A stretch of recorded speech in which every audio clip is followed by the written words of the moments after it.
আনন্দিত আমি বিচাৰো অসমীয়া যুৱক এইদৰে আগবাঢ়ি অহাটো যেতিয়া অসমীয়া যুৱকৰ হাতত পথাৰ আৰু বজাৰ দুইটা থাকিব তেতিয়া অসমীয়া জাতিটো আচলতে এটা স্বাভিমানী আৰু স্বাৱলম্বী জাতি হ'ব পাৰিব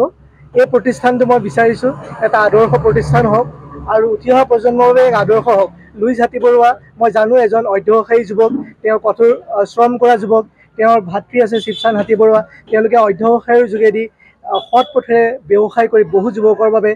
তেওঁলোকে আদৰ্শ প্ৰতিষ্ঠা কৰিছে ইয়াক খুব আনন্দৰ বিষয় এই যাত্ৰা শুভযাত্ৰা হওক আজি ইয়াৰ দ্বাৰ উন্মোচন কৰিবলৈ পাই মই নথৈ আনন্দিত হৈছোঁ এই যাত্ৰাই আৰু বহু যুৱকক অনাগত দিনত অনুপ্ৰাণিত কৰক আমি জানো আমি প্ৰত্যেকে এনেধৰণৰ প্ৰতিষ্ঠানক আচলতে যিসকল আমি অসমীয়া ব্যক্তি আছোঁ আমি সকলোৱে আচলতে উদগনি জনোৱা উচিত কিয়নো ই অসমীয়া জাতিৰ আচলতে জাতীয় স্বাভিমানৰ লগত জড়িত এক জাগৰণ হয় আমাৰ অসমীয়া নৱবৰ্ষ বহাগতে আমাৰ অসমীয়া মানুহে সপোন ৰচে বা আমি ন পৰিকল্পনা কৰোঁ আৰু ঠিক এই ধাৰা অব্যাহত ৰাখি মোৰ ভাতৃ লুইত হাতীবৰুৱাই আজি হাবি চুক্তি ন্যায়ালয়ত সোৱাদ যোগ নামেৰে মিঠাতেলৰ নতুন ব্ৰেণ্ড উন্মোচন কৰিছে আৰু আমি আশাবাদী যোৰহাটৰ ৰাইজে এই বিশুদ্ধ মিঠাতেলৰ ব্ৰেণ্ডটো আদৰি ল'ব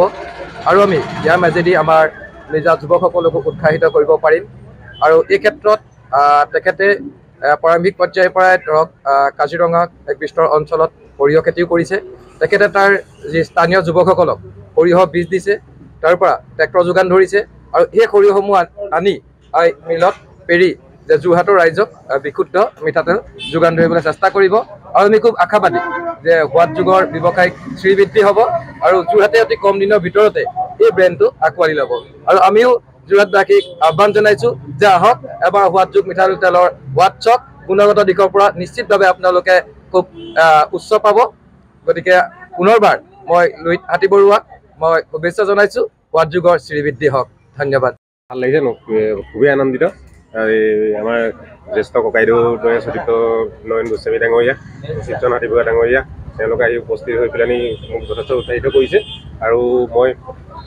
এই মানে সৰিয়হৰ মেইন হেৰিটো মই গম পালোঁ যে আপোনাৰ ইয়াত ভালেমান কিবা কিবি এইবিলাক মিক্স কৰি পেলাই কিবা কিবি কৰা যায় এইবিলাক বহুজাতিক কোম্পানীবিলাকৰ কি কৰে মই সেইটো নাজানো সেইবিলাক কিন্তু ইয়াত আপোনালোকে ডাইৰেক্ট নিজৰ সন্মুখত মানে চকুৰ সন্মুখত কেনেকৈ কি হয় চকুৰ সন্মুখতে